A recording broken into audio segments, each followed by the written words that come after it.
안녕하십니까. 오늘은 요한계시록 11장 4절에서 6절의 말씀으로 두 증인 두 번째라는 제목으로 하나님의 말씀을 나누고자 합니다. 본 말씀은 그들은 이 땅에 주 앞에 서 있는 두 감람나무와 두 촛대니 만일 누구든지 그들을 해하고자 하면 그들의 입에서 불이 나와서 그들의 원수를 삼켜버릴 것이요 누구든지 그들을 해하고자 하면 반드시 그와 같이 죽임을 당하리라. 그들이 권능을 가지고 하늘을 닫아 그 예언을 하는 날 동안 비가 오지 못하게 하고 또 권능을 가지고 물을 피로 변하게 하고 아무 때든지 원하는 대로 여러 가지 재앙으로 땅을 치리로다. 두 중에는 주 앞에 서 있는 두 감람나무와 두 촛대입니다. 이들은 주 예수로부터 보호를 받습니다. 그들은 어두운 세상의 빛을 밝혀주는 빛으로 임하시는 것입니다. 만일 누구든지 그들을 해하고자 하면 그들의 입에서 불이 나와서 그들의 원수를 삼켜버릴 것입니다. 하나님은 예수를 믿는 사람들은 보호하지만 믿지 않는 사람들에게는 화를 선포하시는 것입니다. 그들이 권능을 가지고 하늘을 닫아 그 예언을 하는 날 동안 비가 오지 못하게 하는 것입니다. 이것은 엘리야가 기도함으로 3년 반 동안 땅에 비가 오지 않았던 사건을 기억하게 합니다. 또 권능을 가지고 물을 피로 변하게 합니다. 모세는 애굽 땅에서 물로 피를 변하게 하는 경험을 했습니다. 하나님은 아무 때든지 원하는 대로 여러 가지 재앙으로 땅을 치시는 것입니다.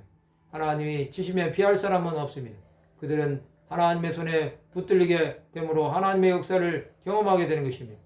하나님 앞에 나왔던 두 증인은 자신들에게 주어진 하나님의 일에 사명을 다한 것입니다.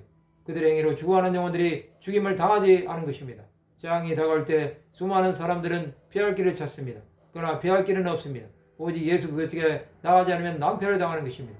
고난은 예수가 없는 사람들에게 찾아옵니다. 그 고난은 예수 안에 있을 때만이 온전한 구원을 얻을 수가 있습니다. 두 증인은 자신들에게 주어진 사명으로 많은 사람을 살리는 데 쓰임을 받았습니다. 그들의 노력은 하나님의 뜻을 이루기에 충분했습니다. 하나님은 증인들을 사용하셔서 하나님 나라가 임하는데 그들을 온전히 바치게 하신 것입니다. 이 땅에 남아있는 시간 동안 증인의 삶을 사는 것은 하나님의 마음을 아는 사람들에게 필요한 것입니다. 그것은 수많은 영혼들의 전능하신 주 예수를 보여주게 되는 것입니다. 하나님을 바라보는 영혼들의 주시는 하나님의 은혜를 구하시기 바랍니다. 그 은혜가 우리를 살리시는 것입니다. 그 은혜로 사는 사람들에게는 진정한 평화가 있을 것입니다. 세상이 흔들리고 요동을 해도 하나님 나라를 위해 살아가시기 바랍니다.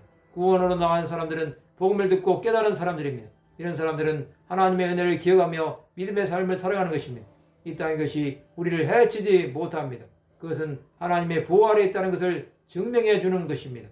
이러한 삶을 살아가는 증인들이 되시기 바랍니다. 말씀을 마치고자 합니다. 온 세상에 충만한 증인이 되어 모든 민족과 족속들에게 하나님 나라를 전하는 하나님의 백성들이 되시기를 주님의 이름으로 축원합니다.